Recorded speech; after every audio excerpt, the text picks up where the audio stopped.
morning. My name is Tracy Cook, and welcome to the podcast series Victim to Victory. This series gives a voice to those that have overcome obstacles in all forms, that dare greatly to share their real stories. Amazing humans that have seen hope and risen above those adversities to become victorious, that now support and inspire others to do the same. Today, I've got a very special guest on Victim to Victory, a very special friend of mine that have gone through such a personal journey through abuse. I'll let her tell her own personal journey through that. She is a confidence coach. She is inspiring. She is empowering. She is authentic and very real. We'll be sharing out how to contact her as well.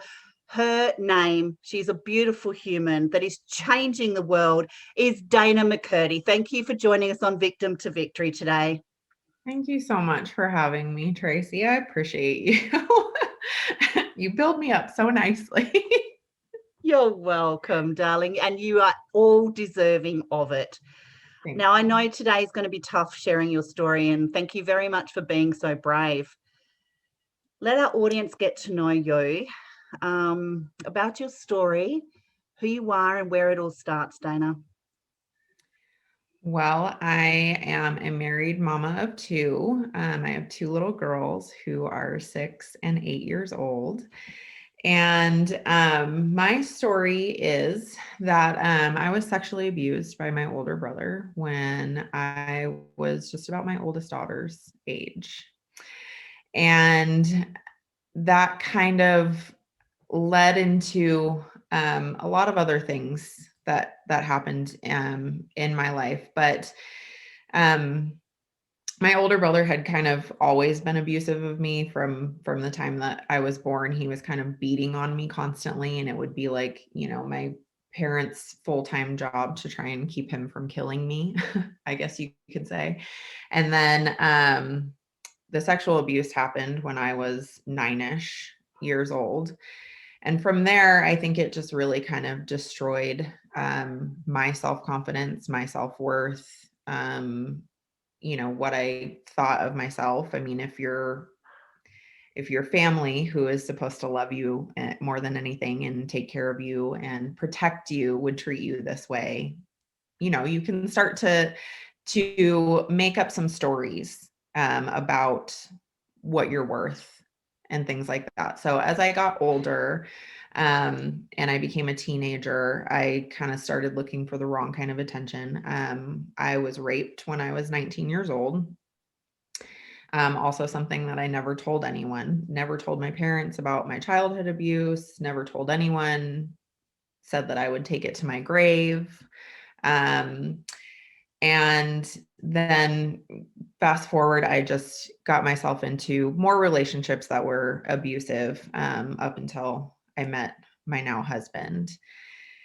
And I just lived with it for a long time. And I started to, after I got married and my husband and I had our first daughter, I started to just kind of become bitter, I guess. I started to become this person that I didn't even like. I would be very short-tempered, very snappy with my husband, with my kids.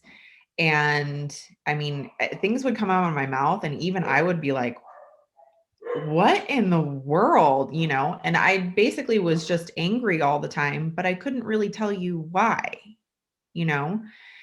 And so for several years, I kind of felt God's leading. I kind of felt him pushing me in a direction of, you need to stop carrying this. It doesn't belong to you. You need to let it go.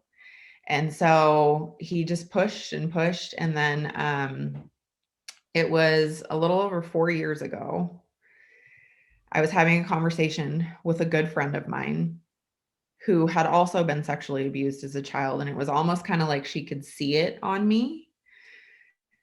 And we started having a conversation about something totally unrelated. But, again, I just was angrier than I think I should have been.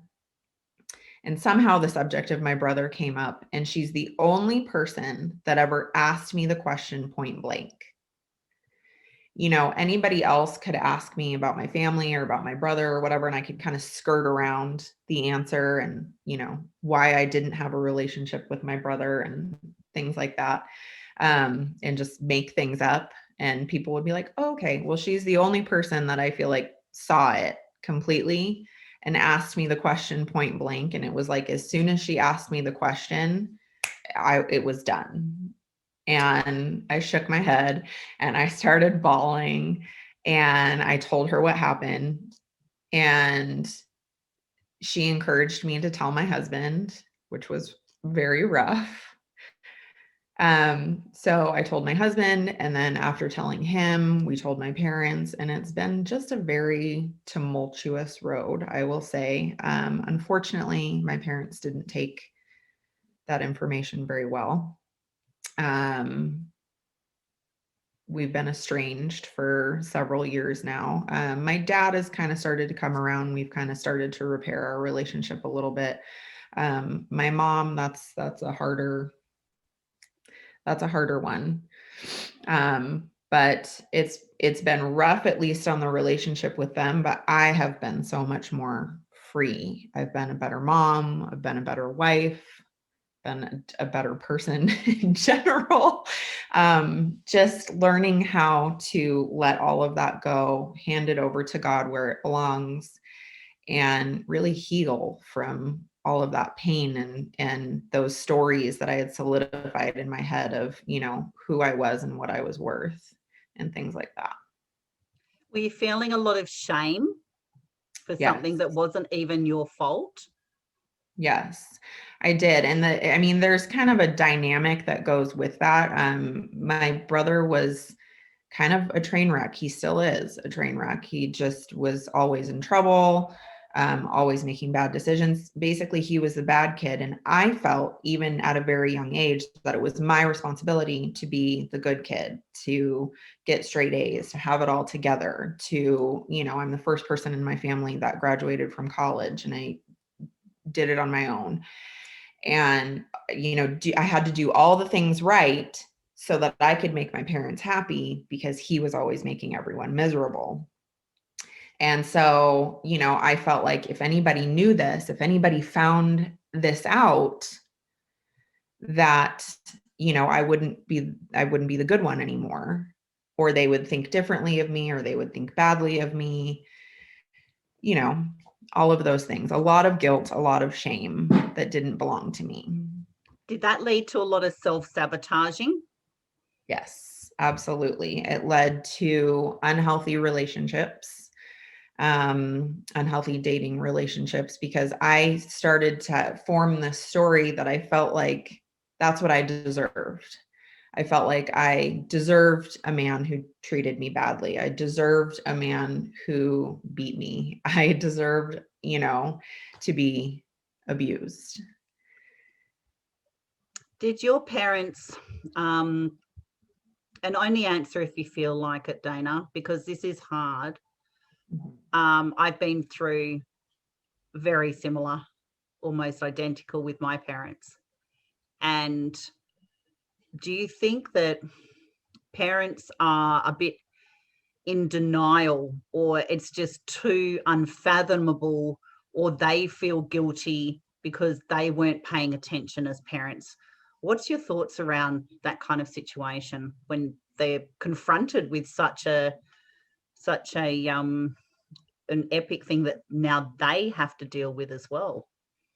I think so. I think so for sure, because unfortunately, the majority of abusers are either family members, close family friends, or people that are within the family circle.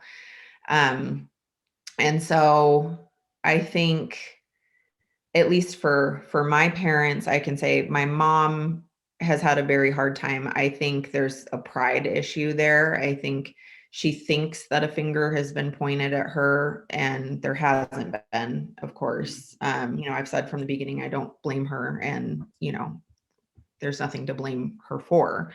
And my dad, I think where he has some trouble is he was a pipeline welder, pretty much my entire childhood growing up. So he was always gone for work. I mean, he would be out of town, out of state, working on jobs anywhere from like a couple weeks to a few months at a time.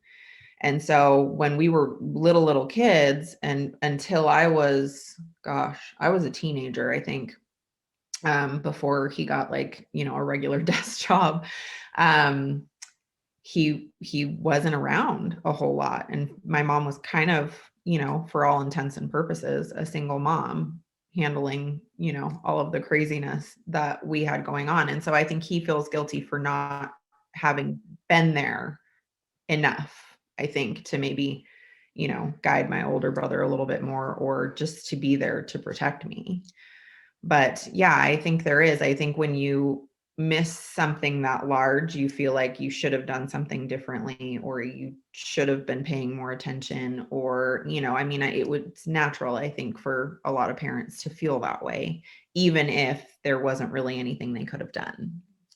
Definitely. And I think that's just a natural guilt that we place ourselves as parents in situations like this, that are so difficult to even comprehend.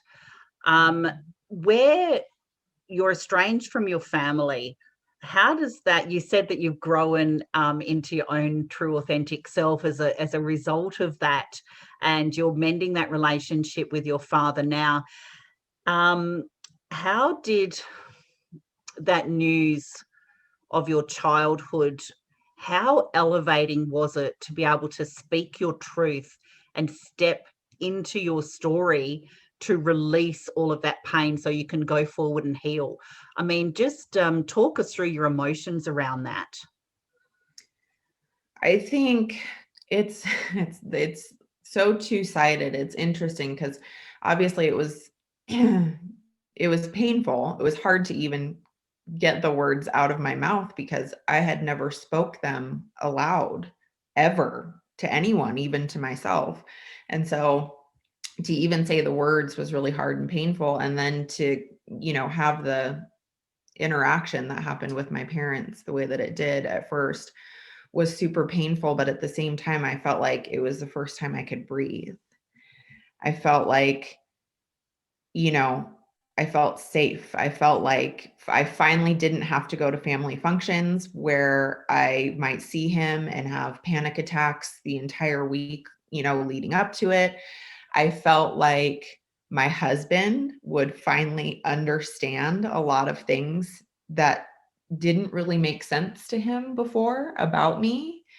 When I was pregnant with our second daughter, we thought she was a boy until we had our ultrasound, because her pregnancy was so different from my first daughter's pregnancy. We thought for sure she was a boy.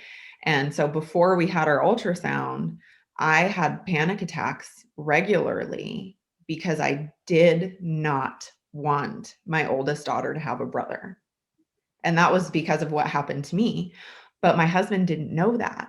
And so, he was like, I don't like, what's the matter? And I couldn't explain it to him. And so, after he learned all this stuff, so many things made sense. And I think it helped him to give me a little bit more grace in areas where he was like, what is wrong with you? It helped him to understand me better. And so our relationship, grew and got better because he felt like he could finally see me and understand a lot of things. And I felt like I could finally just lift a weight off my chest and breathe and actually be myself. And sometimes we just have to step away from the people, whether they're family or not, that have caused fear or shame or guilt, or that aren't actually accepting us for speaking our own truth. And to step away, it's so painful, but it's so freeing. And I really think a lot of our audience will really resonate with that. And perhaps if they're in that situation as well and not quite knowing what to do, I think this will really open a door of opportunity for them to know that it is okay to step forward and remove yourself, and it's going to be painful and it's going to be hard, and you're going to question yourself 20 times if you're doing the right thing or not. But in the end, your story will set you free. And like you said, Dana, it's such powerful when you said that you just feel elevated and like a weight had been lifted off you, and that you could finally say those words out loud. Because I think a lot of the time the shame around the victimization is so socially unacceptable and unnormalized. And Yes. gone are the days of the generational, these things stay in our four walls. Don't you dare go tell anybody. We'll sort it out as a family ourselves. I really hope that those days are kind of ending, and we can normalize, as funny as that sounds, being a victim, and removing, by normalizing that, we're removing the shame around that, of being an abuse victim. We're removing the shame and saying to people, it's okay to speak your truth. It's okay for it to hurt like heck, but to be able to move forward from it.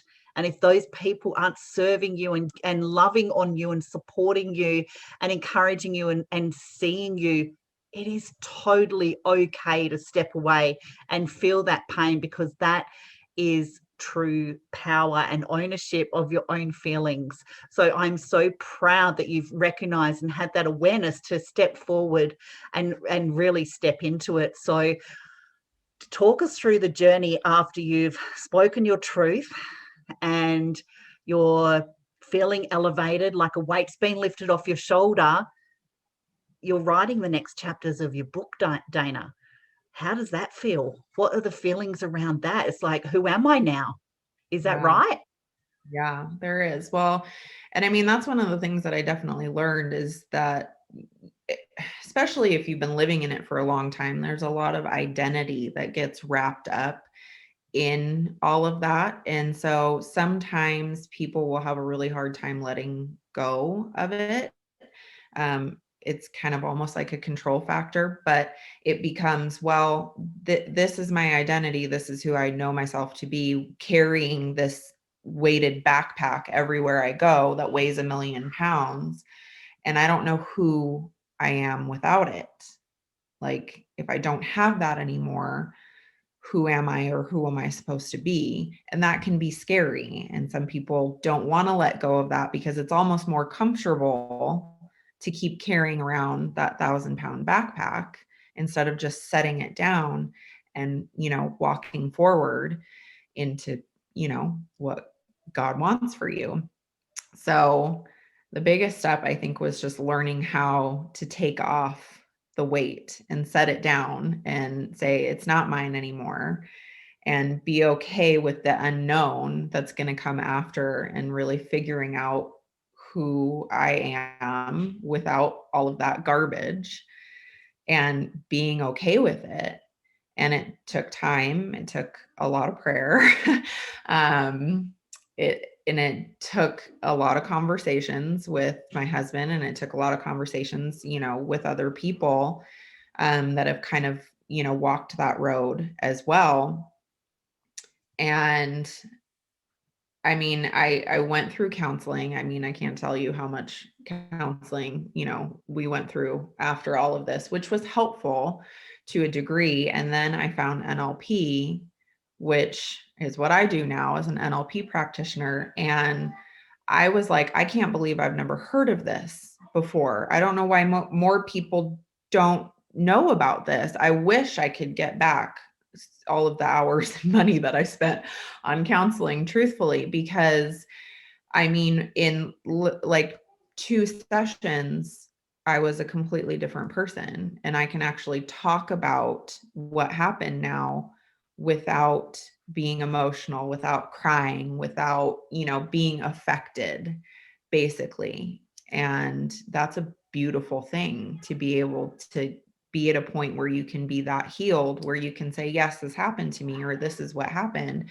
and not be completely broken by it every time you tell that story. So you've almost So reset a new belief system.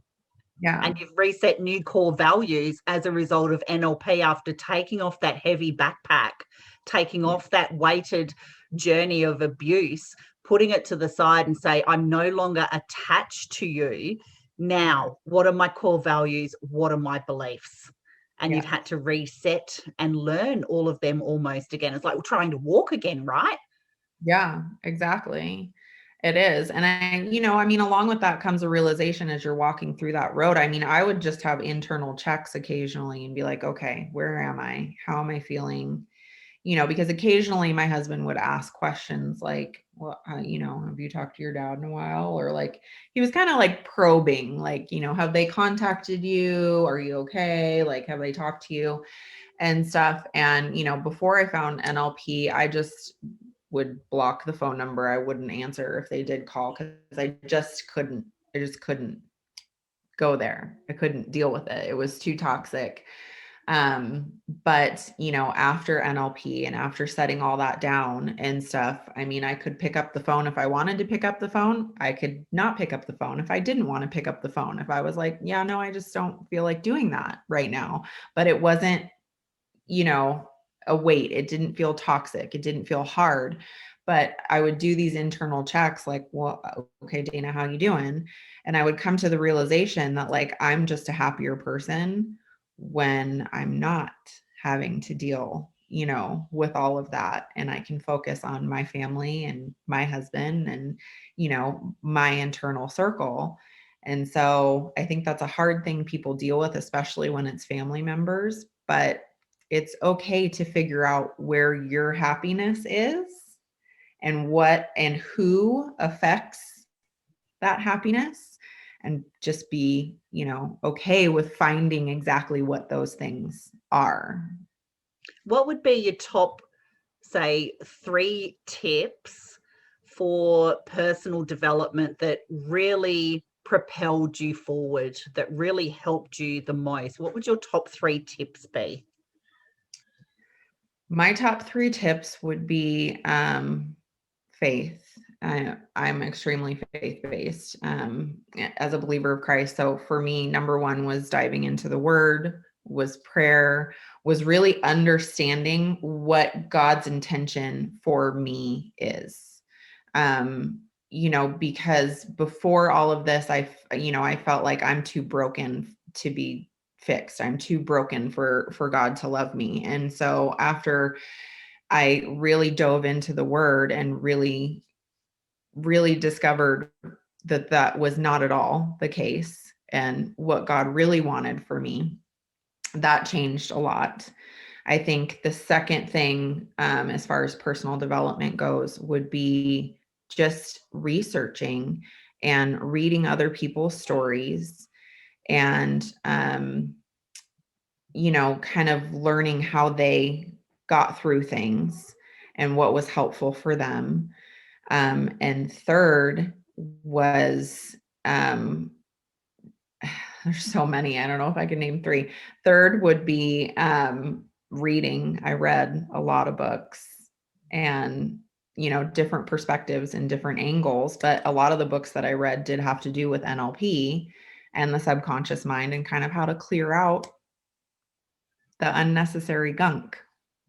And we can reprogram ourselves as well. We don't have to stick to that same old childhood programming that we brought up with or that society has told us who we are. We can determine who we are and live our own lives by our own design. And NLP is just so powerful for that. NLP, for those of the audience that don't know what that is, it's neuro linguistic programming. Please connect with Dana if you want to know more about that, because she is a confidence coach. So if you're lacking a bit of confidence or you're not really sure why you're stuck, Dana can probably help you out with that as well. So where are you in your journey now? In my journey now, my coaching business is up and thriving. I have some clients that I've taken on that have been through some pretty major trauma, and it's been such a blessing to be able to work with them and be able to help them to heal from these things that they've carried for a long time, just like me, and really be able to take off that weight, just like I did, and be happy, for the first time in a very long time. That to me is a huge blessing. So between NLP and life and business coaching, um, and homeschooling, we're now a homeschool family. We homeschool, and we have 2 German Shepherd puppies. Now it's just so crazy because we all have these stories, no matter what level our stories are. And I love your story, Dana, because your story is is so traumatic, and some people just can't fathom the things that you would have to go through personally to be able to remove the toxic things from their life, and the process on how to do that. And this is why I so love your story, because you have almost embraced your story, you've overcome, and now you're teaching others from your experiences on how they can improve their lives, and the ripple effect of that to show the world that there is hope and to be the reason of change. I think it's just absolutely a beautiful thing. And one of the biggest messages, especially in this podcast, is to wear your story like a superhero cape and not let it be an anchor. And your story is just the epitome of that, because as hard as it is, you've embraced it, you've tackled it. And the key point for me is when you said, when that phone rings and it says mum or dad on it, you have got the choice, you have got the power and the control of whether you answer that or not. Instead of going, I can't deal, you're like, don't feel like talking today, so I'm not going to answer it. That is just so powerful. And the journey that you had to take to get there, and the personal development and the tears and breakthroughs and conversations that were so painful and hard have got you there. And now you're helping others to do the same. That is you embracing your story. And I'm so proud that you have got such a great awareness and use those NLP techniques to go on and help others as well. So if you're listening to this, please embrace your story like Dana has. It's painful and it's hard, but things don't change unless you want to change. And Dana is just the epitome of embracing your story. Dana, what kind of message would you like to leave the audience on today? It is hard to share these things. Like you mentioned, sometimes there's a culture that doesn't make it normal to talk about these things. We feel like we shouldn't talk about these things or air these things. And I can tell you that after I started telling my story, I got some comments from people like, wow, I can't believe that you just said that, or wow, I can't believe you shared that, or oh my goodness. That felt that's that judgment. That's what makes us scared of sharing those things, right? But what it came down to was, if I can help one other person, then nobody's judgment, nobody's comments mean anything to me, because we shouldn't be living in a place where people can't say what has happened to them, where people can't, point a finger, because that's how we end up in this situation. It enables the abusers to continue to do what they do. And so my message would be, you are worthy. You absolutely need to tell your story, because it will help other people and can change someone else's lives and give them the courage that they need to step out of this life that they've been living, that they think that they deserve, which they don't, and step into where they should be and step into healing. I love that message, Dana. You are a powerhouse. You're empowering, you're supporting, and you have totally embraced your story. You're sharing messages of hope. You are the change that the world actually needs. She's beautiful, everybody. Connect with Dana McCurdy. And thank you very, very much for being a guest today. I know that, each time you tell your story, although the healing is there is always going to be the braveness of sharing your story as well. So thank you very much for being brave, for sharing your story, and we'll be sharing where to connect with you. You are so appreciated. You can find the Victim to Victory podcast series on YouTube, Spotify, Apple, and our Facebook group. So please subscribe, share, and comment to help be the change that the world actually needs. And let me leave you with a message as well. Thank you very much, Dana, for being our special guest today. Thank you for having me. Step into your story, figure out who you are, and do it on purpose. See you on the next episode.